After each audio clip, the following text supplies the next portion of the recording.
삼성전자가 크게 하락하고 있습니다. 1월 장중에 기록했던 최고점 대비해서는 주가가 20% 정도 넘게 하락을 한 상태인데요.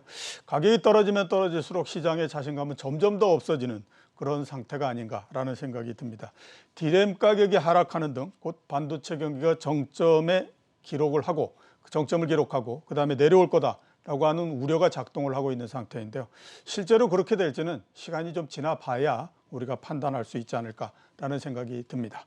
국내 주식시장과 경제에 대해서 알아보도록 하겠습니다. 한상춘 한국경제신문 논설위원 나오셨습니다. 안녕하십니까? 네, 안녕하십니까?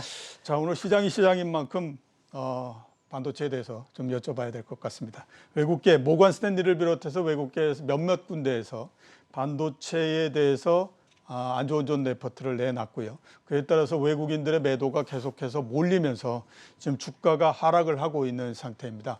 위원님 어떻게 보십니까? 메모리 반도체를 비롯해서 반도체의 경기가 전체적으로 다운되는 형태로서 갈 것이냐. 지금 상당히 관심을 많이 투자자분들께서 특히 또 시청자분들도 많이 기울이고 계실 텐데 어떻게 전망을 하십니까? 일단 그 동학개미 분들이 삼성전자 주식을 많이 갖고 있는 입장에서 주가가 좀 상승하기를 좀 바라겠다 하는 말씀을 좀 드리고요. 예. 저는 뭐 반도체 이렇게 전문가는 아닙니다. 다만 지금 이렇게 반도체와 관련해서 세계적인 글로벌 인베스트뱅크가 서로 엇갈린 얘기가 나오지 않습니까? 예. 그래서 그 내용을 그동안 경험을 통해서 어떤 기관이 예측이 높은가 하는 예. 정도로 좀 말씀드리겠습니다. 예. 민감한 사항인 만큼 이렇게 그쪽에 분석을 적게 하는 사람 입장에서는 섣불리 제 개인적으로 얘기하는 것이 좀 오히려 시장에 도움되지 못하는 측면이 있어서 예. 제가 지금 이게 향후에 반도체 두 가지가 엇갈려 있는 것 같아요. 반도체 업황이 어떻게 될 것이냐는 측면. 그다음에 지금의 서로가 모건 스탠리와 골드만삭스가 이렇게 반도체에 대해서는 여러 가지 분야 중에서 D램이니까 예. D램에 대해서 우리나라가 삼성전자라든가 SK가 경제뿐만 아니라 증시에 차지하는 비중이 크지 않습니까? 예. 그래서 삼성전자, SK의 목표가 하향 문제 이런 게 두 가지 문제가 아닌가 생각합니다. 내용은 잘 아실 거로 봅니다. 그래서 모건 스탠리는 좀 비관적. 그래서 SK 하이닉스를 목표가를 절반 정도로 이렇게 축소시켰죠. 물론 삼성전자도 목표가를 좀 축소시키고요. 예. 반면에 골드만삭스는 이렇게 D램의 마진폭이 증가가 된다. 그래서 종전의 마진폭 삼성전자라든가 SK의 목표가를 그대로 유지했죠. 예. 그런 측면에서 한번 보면 모건 스탠리와 골드만삭스 같은 경우는 예측력을 앞서도 이제 우리가 아침 방송에서도 얘기를 말씀드렸습니다는 예측력인 측면에서 보면은 모건 스탠리가 좀 예측력이 이렇게 뛰어나서 오늘 시장에서도 미국소 똑같은 상황에서 필라델피아 반도체 지수가 나스닥 지수가 오른데도 불구하고 비교적 큰 폭으로 빠졌거든요. 예. 그리고 우리와 관련돼서 오늘 삼성전자 주가를 많이 떨어뜨리게 하는 영향이 마이크로스 이렇게 주식인데요. 오늘 마이크로 주가도 좀 많이 떨어졌습니다. 예. 그런 측면에서 예측적인 측면에서는 마이크로 데이터는 모건 스탠리가 좀 이렇게 예측이 높다 하는 이 측면을 좀 말씀드리고 싶고요. 두 번째는 이제 논란이 됐던 보니까 마진폭이 줄어들 것이냐 커질 것이냐. 줄어들면 주가가 이렇게 떨어질 거고 마진폭이 그대로 유지하면 그런데요. 지금은 이제 생산자 물가 부분이 가장 중요한 것 같습니다. 예. 그래서 중국도 생산자 물가가 사실 5월 달에 9%, 6월 달에 8.8% 조금 떨어지다가 다시 7월 달에 9%로 나왔죠. 미국은 생산자 물가가 당초에는 7월 달에는 작년에 물가가 좀 베이스 이펙트가 좀 올라온 상태거든요. 예. 그래서 그 베이스 이펙트를 생각한다면 소비자 물가, 생산자 물가가 좀 둔화되고 페드 입장에서는 일시적이다 하는 기점의 1차 기점을 7월 달로 봤거든요. 예. 근데 생산자 물가가 오늘 나왔습니다는 굉장히 높게 나왔죠. 예. 그렇죠. 그러면 이제 이 생산자 물가가 이렇게 소비자에게 전가시킬 수 있느냐 하는 측면이 중요하거든요. 전가시키면 마진폭은 감소하지 않겠죠. 예. 근데 전가를 못 시키면 마진폭은 둔화되겠죠.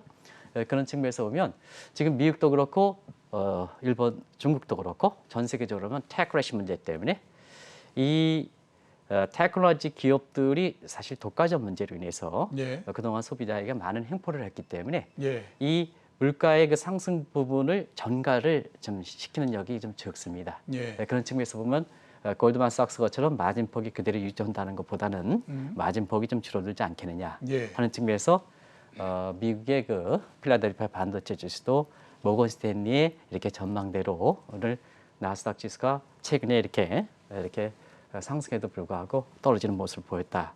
이 정도만 하겠습니다. 제가 예. 반도체에 대해서 이렇게 분석하는 산업 전문가 애널리스트는 아니기 때문에 예. 개인적인 견해도 갖고 있습니다는 시청자분이 오늘 것처럼 아주 중요한 때에는 이렇게 전문적으로 분석하지 않는 예. 이런 사람의 입장을 감히 내놓는 것보다는 예. 이런 쪽으로 평가하는 게 시청자 예. 여러분한테 판단에 도움되지 않겠나 하는 생각이 듭니다. 예. 어제 제가 크로징에서 잠깐 말씀을 드리기는 했는데 저는 참 문제가 우리나라에서 반도체를 분석하는 사람들이 참 문제다라는 생각이 많이 그렇습니다. 듭니다. 그러니까 네네.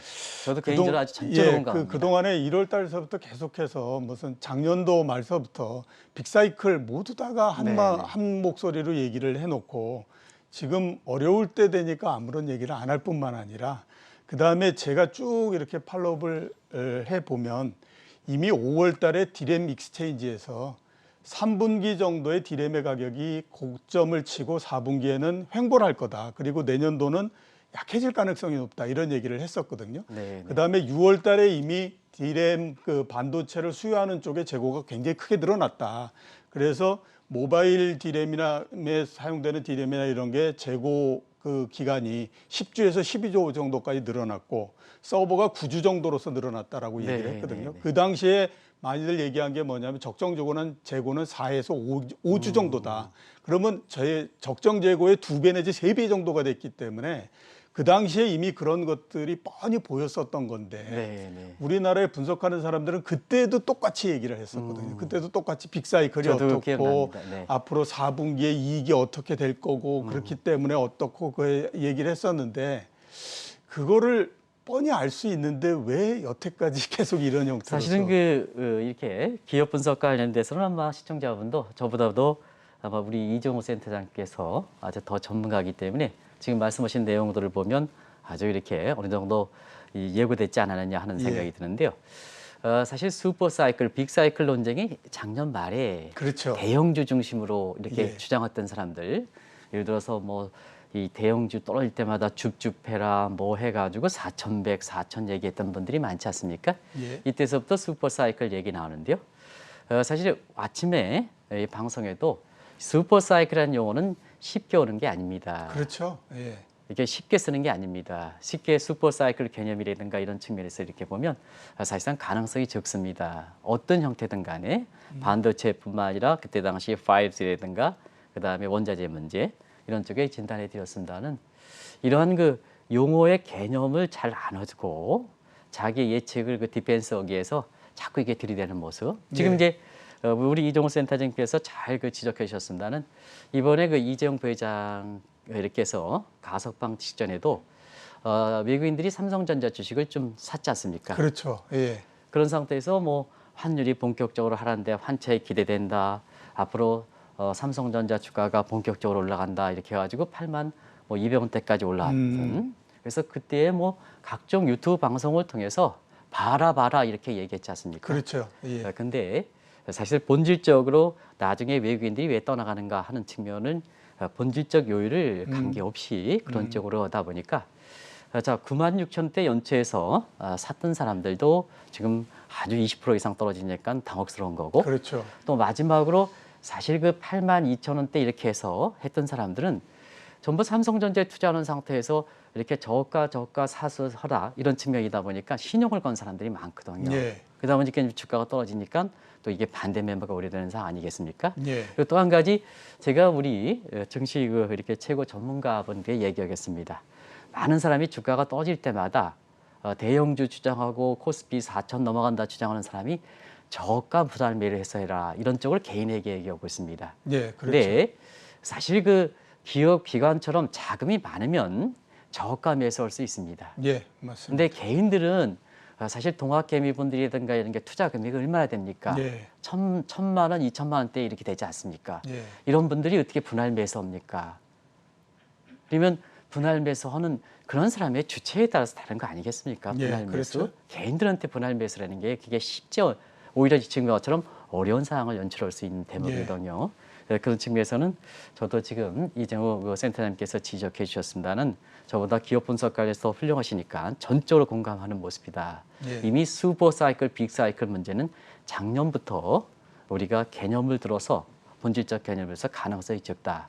그리고 지금은 뭐든지 이렇게 하이 커넥션 소사이기 때문에 라이프 사이클이 슈퍼 사이클이 될 수 있는 상황은 아니거든요. 굉장히 예, 라이프 그렇죠. 사이클이 짧아졌지 않습니까? 지금 예. 짧아졌지 않습니까? 예. 그런 측면에서 과거에 이런 환경이 됐기 때문에 슈퍼 사이클 이번에도 온다. 이런 측면이기 때문에 작년처럼 삼성전자 주가가 많이 올라간 상태에서는 사실 그때는 경계를 해야 되는데 마지막으로 사십시오 하면 동학개미분들이 포머적으로 물릴 수밖에 없는 환경이 그렇죠. 된다 하는 걸 꼭 예, 좀 예. 말씀드리겠습니다. 예. 저도 참 그 부분이 가장 좀 가슴이 아픕니다. 개인 투자자분들 조금만 돈이라도 모두 다 그 개인들한테는 굉장히 소중한 돈인데 돈이죠. 네네. 그런 것들을 조금 좀 더 많이들 생각을 해서 분석을 했으면 좋지 않을까라는 생각이 듭니다. 자, 다음 질문 한번 드리도록 하겠습니다. 외국인들의 매도가 만만치 않습니다. 네. 석 달간에 걸쳐서 이미 13조 정도를 팔았는데요. 어떻게 보십니까? 외국인 매도, 그다음에 국내 주식시장. 네.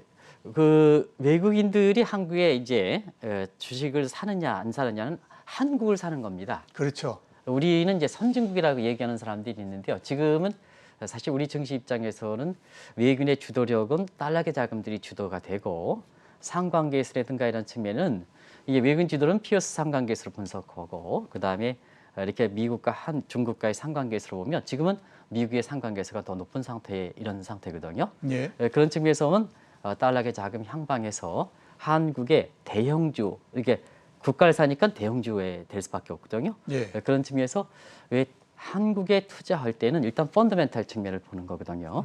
그런 측면에서 보면 우리가 성장률이 이렇게 경제 수장도 좀 자세하게 잘 얘기해야 됩니다. 왜냐하면 우리가 2분기에 그 경제 성장률이 1분기 대비해서 1% 포인트 떨어졌지 않습니까? 예. 1분기에는 전분기 대비 1.7%에서 사실 2분기에는 0.7%로 됐는데요. 홍 부총리께서는 고무적이다. 근데 그때부터 골드만삭스라든가 이런 인베스트뱅크들은 연간 성장률이 많이 떨어졌거든요. 예. 그리고 우리 성장률이 높으냐? 투자는 상대비 기업이기 때문에 지금처럼 코로나 극복에는 다른 국가도 다 성장률이 높지 않습니까? 그렇죠. 그러면 이제 통계 방식을 동일하게 할 때는 미국식 방식으로 전분기 대비할 때는 우리 경제 성장률이 높으냐? 성장이 높더라도 더 높은 것에 투자할 수 있지 않습니까? 예. 그런 관점에서 보면 중국이 전분기 대비 연율로 해서 5.2% 나오고요. 그다음에 미국은 6.5%, 한국은 2.8%뿐이 안 되거든요. 예.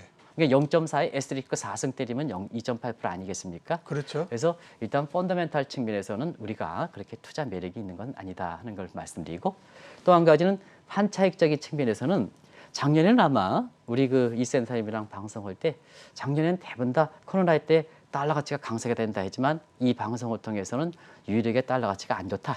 예. 달러만 투자하지 마십시오. 다른 거 다 투자해도 괜찮습니다. 달러만 투자하지 마십사. 그때 원달러 한 줄이 1285원에서 올해 연초에 1082원까지 갔지 않습니까? 그렇죠. 근데 올해 들어서는 환율이 떨어지다 보니까 한 줄 더 떨어진다. 그렇지 않다. 바이든 정부는 사실은 시장에 맡기기 때문에 달러 약세 억눌린 가정이 시장에 맡겨놓으면 해소된다. 그렇기 때문에 원달러 환율이 1080원에서 올라간다. 예. 그러면 1080원에서 지금 1160원대 이렇게 되지 않습니까? 그러면 환차선이 외국 자본 입장에서는 환차선이 우려가 되는 이런 측면이거든요. 그래서 펀더멘탈 측면에서 매크로 사이드의 다른 국가에 비교할 때는 우리가 성장세가 그렇게 좋지 않다는 점. 예. 포트폴리오 측면에서는 한국에 들어올 때 환차익 이렇게 기대되는 때는 이미 환차선이 우려가 됐다는 점. 예. 그리고 나머지 한번 보겠습니다. 오늘 그 이재용 부회장께서 이렇게 오늘 가석방 내는 이런 모습입니다는 가석방이라는 부분에 대해서는 사실 이것이 사면 조치라 하더라도 특별 사면 조치라 하더라도 성격을 보는 거거든요. 예. 지금 세계적으로 보면 반도체 굵기 견적이 있지 않습니까? 그렇죠. 아주 긴박한 상황이거든요. 그러면 사실 최고 경영자의 운신할 수 있는 폭을 좀 넓게 주는 겁니다. 예. 그러면 가석방 조치라는 게 이렇게 되겠습니다. 해외 나갈 때마다 이렇게 법무부 장관의 승인을 거쳐야 됩니다. 근데 삼성은 해외 나가는 게 아니라 글로벌 기업이기 때문에 해외 나가는 게 아닙니다. 예. 그는 해외 나가는 건 일상생활입니다. 일상생활. 예. 일상생활인데 그때마다 법무부 장관의 휘하에 놓는다면 외국 자본의 입장에서는 오히려 그거에 대해서 긍정적 평가하는 게 아니라 법률적 리스크를 크게 해준다. 크게 해준다. 예. 리겔 리스크가 굉장히 외국 신흥국 입장에 투자할 때는 굉장히 적어지 않습니까? 예. 그리고 한번 보겠습니다. 우리 인센터님도 경제 전문가시지만 해외에서 한국에 투자할 때는 이 투자 여건이 아주 뭐든지 명확해야 됩니다. 맑은 하늘이 있더라도 신흥국에서는 돈을 넣을까 말까 하는데 예. 지금의 그렇게 여러 가지 뭐 백신 문제도 그렇습니다. 경제 문제도 그렇습니다. 뭐 하나 정부가 발표하는 거는 어려울 때는 정부가 발표하는 건 가닥을 쳐주는 게 정부의 역할입니다. 예. 그런데 정부가 발표하는 게 그게 백신 문제든 어떤 문제든 국민의 입장에서 확신을 주지 못한다는 얘기거든요. 그러면 남의 자금 가지고 한국에 투자하는 입장에서는 우리나라 사람들이 이렇게 어렵게 느끼는데 해외에서는 어렵게 느낄까, 더 어렵게 느낄까, 덜 어렵게 느낄까 할 때는 더 어렵게 느끼는 거거든요. 예. 그런 과정에서 뭐 하나 확실한 것이 없다 하는 것이 제가 삼성전자 이렇게 매도를 할 때 외국 사람들과 만나서 왜 한국에 대해서 어떻게 생각하느냐. 뭐 하나 확실한 게 없지 않습니까? 예. 이 말이 굉장히 중요한 겁니다. 뭐 하나 확실한 것이 없지 않습니까? 이렇게 얘기가 되는데도 불구하고 가석방 직전에 외국인들이 삼성전자 조금 샀다고 해서 이것을 뭐냐 본격적으로 삼성전자 이제는 82,000원대 하니까 올라갈 일만 남았습니다. 10만 전자, 10만 전자 이렇게들 얘기한다는 시각이거든요. 그래서 대형주 주장하는 사람들이 이렇게 보면 나름대로 근거가 있겠습니다는 이렇게 민감한 때에는 한국을 산다. 대형주 삼성전자를 그러면 동학개미 분들한테 이렇게 최소한의 예의를 지키려면 그러한 변곡점이 될 때 최소한 미개 월가라든가 외국인들의 프레어리랑 직접 좀 통화해서 당신네들은 지금 어떻게 느낍니까? 이걸 네. 좀 얘기하고 시청자분에 다가서야 되지 않습니까? 예. 본인들이 아까 제가 이 세대에 책임을 져야 된다 하는 입장인데요. 예. 예측이란 건 다 맞을 수 없습니다. 그래도 크게 줄기를 했지 않습니까? 줄기차게 했으니까 그 부분에 책임을 좀 느껴야 되거든요. 예. 그런데 지금과 같은 상황에서는 지금 뭐냐 아무렇지 않는 듯 이렇게 그 다시 방송에 출연하고 뭐 아까 그것도 있었죠. 이런 측면에서는 사실상 이렇게 그것도 제도권에 속해 있는 사람이 이런 부분은 좀 이렇게 한 번 정도는 우리가 이것도 그게 투자 환경에서 자본시장을 발전시키는 방법입니다. 그렇죠. 자본시장 발전시키는 방법이 자기 책임 원칙이거든요.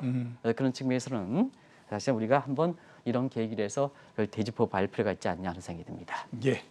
자, 이제 다른 주제를 가지고 좀 한번 여쭤보도록 하겠습니다. 미국 시장하고 미국 경제에 대해서 한번 여쭤볼 텐데요.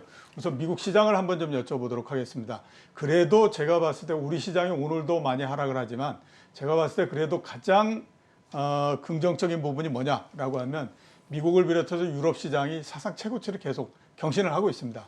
그런 상태이기 때문에 우리나라 시장이 독보적으로 계속해서 빠지거나 이러기는 굉장히 어렵지 않을까라는 생각이 들거든요.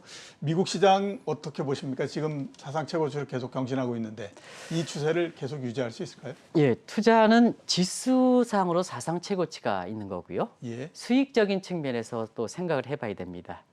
그런 측면에서는 최근에 사상 최고치, 미국 증시가 사상 최고치 기록했다 하고 이렇게 연일 그 방송에서 그 뭐 3대 지수가 사상 최고치, 오늘도 다우지가 사상 최고치 이렇게 얘기하는데요. 착시 현상이 불가피하다. 예, 착시 현상이. 착시 현상. 왜냐하면 오늘도 뭐냐 미국의 다우존스 지수가 아마 0.02%가 올라갈 겁니다. 예, 그렇죠. 근데 사상 최고치라거든요. 그러면 뭐냐 우리 개인 투자가 입장에서는 현명하신 분도 있습니다는 굉장히 착시 현상을 불러일으킨다는 얘기입니다. 예. 그러다 보니까 그런 상태에서 미국의 사상 최고치를 그렇게 그리면 뭐냐 한국에 대해서 본질을 관계없이 우리 증시가 갈 것이다 봐세요. 뭐 아침 방송에서도 뭐 0.5% 상승합니다. 이런 식으로 얘기하면 안 된다. 투자는 수익률이 중요하다 하는 측면을 말씀드리겠습니다. 그런 측면에서 오늘 사상 최고치가 기록하고 연일 사상 최고치가 기록한다 하더라도 사실 수익적인 측면에서는 그렇게 크게 수익이 나지 않는 거다. 예. 오히려 이럴 때는 위로 올라가는 것보다는 주식이라는 것은 밑으로 떠지는 부분, 예. 오히려 더 그런 부분을 더 생각해야 되거든요. 그래서 사상 최고치를 기록했다 하는 의미로 굉장히 이렇게 보면 안 되고 예. 수익률 관점에서 좀 말씀해 예. 주십사 하는 것을 말씀드리고요. 예. 또 번째 경기적 측면에서 보면 우리가 피크아웃이라는 개념이 있는데요. 그런 데는 예인데 경기는 순환적인 측면이 중요하지 않습니까? 성장률이 그렇죠. 중요한 게 예, 아니라 예, 예. 그러면 작년에 베이스 이펙 때문에 성장률은 당연히 올라가는 거 아니겠습니까? 예. 그러면 지금 측면에서 앞으로 주가가 어떻게 될 것이냐 하는 측면에서는 2, 4분기 성장률, 2, 4분기 기업들의 실적이 중요한 게 아니고 앞으로 이 순환적인 측면에서 자 3, 4분기에는 성장률이 둔화될 것이냐 말 것이냐 이 대목이 예. 더 중요하다 이렇게 보겠습니다. 예. 그런 과정에서는 사실 2분기에 미국의 성장률이 좀 둔화된다는 점, 이런 점, 그리고 델타 변이라든가 이런 측면이 과거 충격이 적다 하더라도 사실은 정책적으로 여건이 과거 코비드 19엔 정책적인 여건이 있었지 않습니까? 그렇죠. 근데 지금은 다 썼지 않습니까? 예. 델타 변이가 영향이 적다. 영향이 적겠죠. 근데 이 문제에 서 다시 한번 어려움이 있을 때는 정책으로 대응할 수 있는 수치가 적다는 얘기입니다. 그렇게 예. 한번 봐야죠. 예. 항상 그렇죠. 델타 변이가 코비드 19보다 영향이 적다 하는데 대응할 수 있는 수단이 제로금리 무제한 양적 완화 다 썼습니다. 걷어들이지 못했습니다. 재정 부분도 각종 지원금 지원금에서 미국의 국가 채무 연방 부채 한도가 좀 꽉 차 있어서 유예가 연장이 안 되고 있습니다. 예. 이런 상태거든요. 예. 그런 상태가 이렇게 사실상 경기적 측면에서는 그런 분야가 더 중요하다 하는 걸 말씀드리고요. 두 번째는 기업의 어닝 서프라이스를 얘기를 많이 합니다. 예. 근데 어닝 서프라이스는 당연히 어닝 서프라이스죠. 작년에 코비드 19 때문에 이렇게 그 업가 때문에 예상치가 자꾸 낮아지면 실적치는 뭐냐 돈만 불면 실적치는 좋게 나왔죠. 예. 근데 그렇죠. 주가를 결정할 때는 어닝 서프라이스 폭이 중요한 거거든요. 우리가 한번 시카고 아파의 익스펙테이션 이렇게 효율적 가서 보면 이 폭이 중요한 거거든요. 예. 폭이 중요하다는 측면에서는 2분기 기업들 실적이 마무리됐습니다. 한 80% 이상이 어닝 서프라이스 기록했다. 왜 근데 주가는 안 올라갔냐? 예. 보면 작년 2분부터 어닝 서프라이스 폭이 이렇게 자꾸 줄어드는 모습이거든요. 예. 그것이 뭐냐? 기업들의 그 실적이 자꾸 이렇게 어닝 서프라이스 된다 하더라도 그 폭이 적 때문에 주가가 반영되지 않는 거다. 예. 그래서 앞으로도 어닝 서프라이스 관련해서는 폭이 중요한 거다는 걸 꼭 좀 말씀드리겠습니다. 예. 그래서 다시 한번 말씀드리면 사상 최고치, 미국의 사상 최고치 이거 가지고 자꾸 방송들을 하는데요. 자, 전일 사상 최고치가 기록된 다음 날도 0.1포인트만 올라가면 사상 최고치다. 그렇죠. 예. 예. 근데 최고치 그것 경신인 거죠. 때문에 주식 떨어진 사람 입장에서는 시쳇말로 반가해야 되니까 그거 얘기하면 또 갖다 신용 갖다 넣는다는 얘기입니다. 예. 똑같은 얘기입니다. 본질적 문제. 예, 그런 측면에서 꼭 좀 이렇게 이 센터장 것처럼 이렇게 많은 팬들이 있는 앞에 있는 분들한테 꼭 좀 그 말씀을 드리겠습니다. 예. 꼭 좀. 그리고 또 알겠습니다. 한 가지 말씀드리면 주식은 리스크입니다. 리스크에 대해서 이렇게 그것을 감수한 대가입니다. 그런 측면에서 보면 작년에 그 코로나 직후는 리스크가 컸죠. 예. 그렇죠. 근데 사실 위험자산이다 하면 그걸 감수해야 효과가 큰 거거든요. 근데 그때는 한국경제TV를 통해서 리스크가 크지만 감수하면 돈 법니다. 예. 그래서 그때 당시에 이렇게 동학개미 운동을 주도했거든요. 근데 지금은 뭐냐? 주가가 많이 올랐습니다. 코로나도 어느 정도 좀 극복된다 이렇게 하면 리스크가 사실 그만큼 적어진 거 아니겠습니까? 그렇죠. 예. 이때는 뒤따라가는 것보다는 방송을 하시는 분들이 리스크를 감내하더라도 이게 그 보답이 적지 않습니까? 예. 그러면 지금 상태에서 이렇게 보면 오히려 이렇게 그 정보가 부족하신 다 그런 건 아닙니다는 우리 그 개인 투자가 입장에서는 그분들한테 뭐냐 부추긴 줍줍 4,100, 4,000 이렇게 해서 부추기는 것보다는 오히려 이와 같은 사태를 대비해서 사실상 이렇게 주가가 그러니까 떨어지는 가능성을 대비해서 뭐 현금 보유를 좀 늘려달라. 다른 거 뭐 이렇게 뭐 ETF 상품이라든가 뭔가 상품 쪽으로 좀 가입해달라. 포트폴리오가 이때 필요한 거 아니겠습니까? 예. 그렇죠. 작년에 주가가 코로나 직후에는 주식을 사면 되는 거고요. 예. 리스크에 컸으니까 리스크 큰 거에 대한 감내 대가가 주식 투자 수익률 아니겠습니까? 예. 근데 그때는 위험 자산이라고 하면서 주가 더 떨어진다 그랬거든요. 근데 지금은 주가가 많이 올라가서 거품이 오를 때는 그때는 뭐냐 균형 감착을 경계가 되는데 그걸 편성해서 증권사의 영업을 생각해서 더 이러다 보니까 지금 같은 사태가 된다. 아까 사상 최고치 문제도 최고치 얘기하지 말라. 투자 수익적인 측면에서는 오히려 다른 비트코인이라든가 이런 측면이 더 투자 수익이 높지 않습니까? 예, 그런 측면을 그렇죠. 좀 염두에 두십사 하는 것을 꼭 좀 말씀드리겠습니다. 예, 알겠습니다. 명심을 하도록 하겠습니다. 네네. 질문이 많이 남았는데 시간이 별로 없어서 제가 생각하기에 중요한 것부터 여쭤보도록 하겠습니다. 테이퍼링을 10월 달에 시작할 거다라고 하는 얘기도 있습니다. 위원님 어떻게 생각하십니까? 테이퍼링의 앞으로 전망, 시나리오에 대해서는.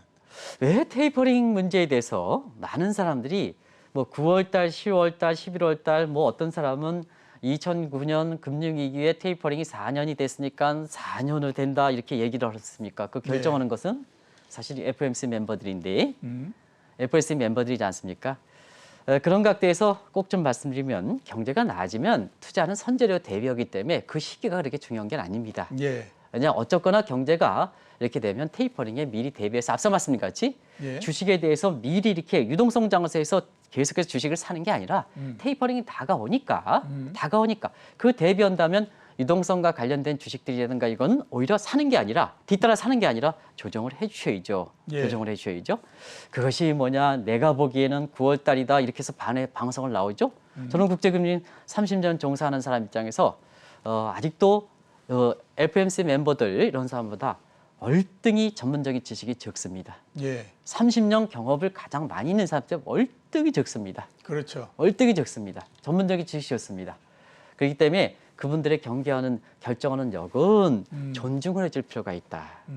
근데 내가 보기에는 9월 달, 내가 보기에는 11월 그게 뭐냐? 그게 무슨 의미가 있냐 이겁니다. 경제가 나아지면 테이퍼링을 추진하든 안 추진하든 대비하는 게 중요하다. 같은 맥락이지 아까? 같은 맥락이지 않습니까? 주가가 좋을 때는 테이퍼링이 다가오는 겁니다.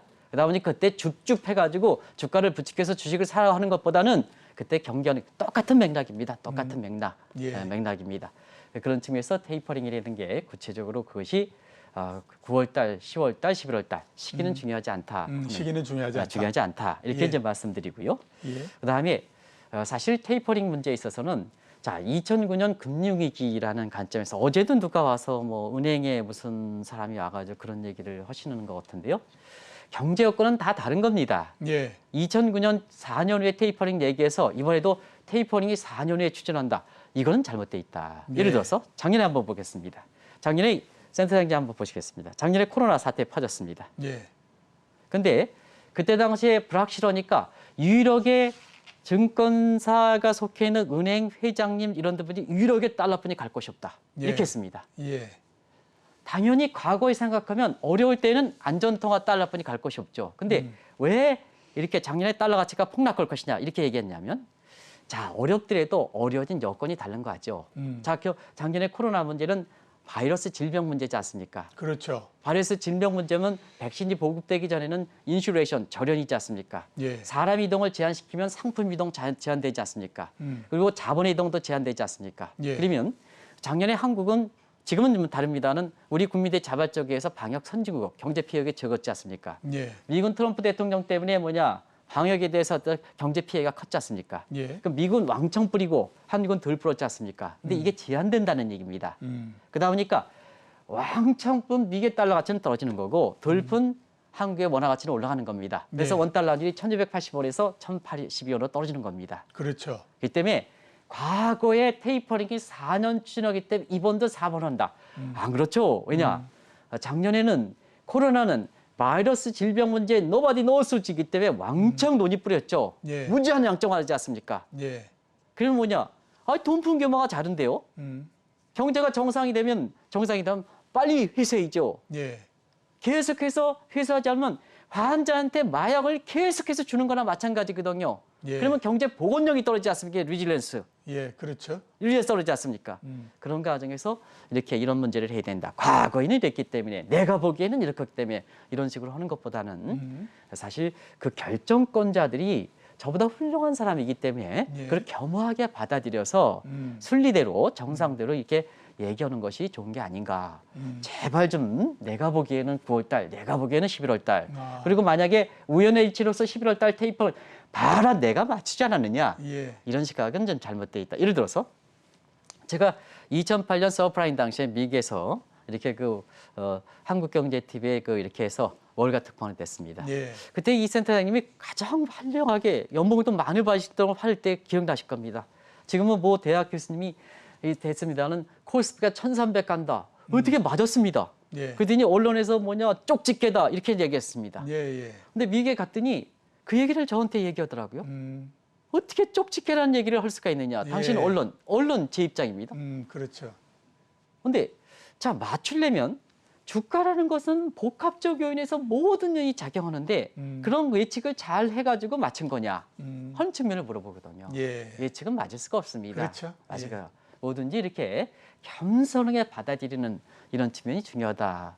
이렇게 예. 이 센터장님도 그때 당시에 상당히 비관적으로 이렇게 얘기하셔서 한 소리 좀 하실 거로 생각하는데 왜 한 소리 안 하십니까? 그때 당시에 굉장히 예. 또 결과적으로 보면 그때 당시에 1,300 얘기할 때 상당히 좀 신중하게 얘기해서 예. 우리 투자자분 낼 때 그때 당시에 굉장히 뒤늦게 낙관론이 부러질 때 굉장히 도움된 거를 제가 하는데요. 예. 제가 이렇게 얘기하면 그때 그 좀 생각을 해서 한 말씀 하시는 게 지금과 같은 상황에서 좋은 거 아니겠습니까? 그렇죠. 그래서 예. 아까 이제 시청자 여러분 아까 뒤늦게 그 대형주 4천 얘기하는 사람이 책임을 안 진다. 이렇게 주가가 대형주가 떨어지는데 그 말씀으로 좀 시청자 여러분 가늠해 주시기 바랍니다. 예, 알겠습니다. 오늘 좋은 말씀 정말 감사합니다. 네, 감사합니다. 예. 지금까지 한상춘 한국경제신문 논설위원이었습니다.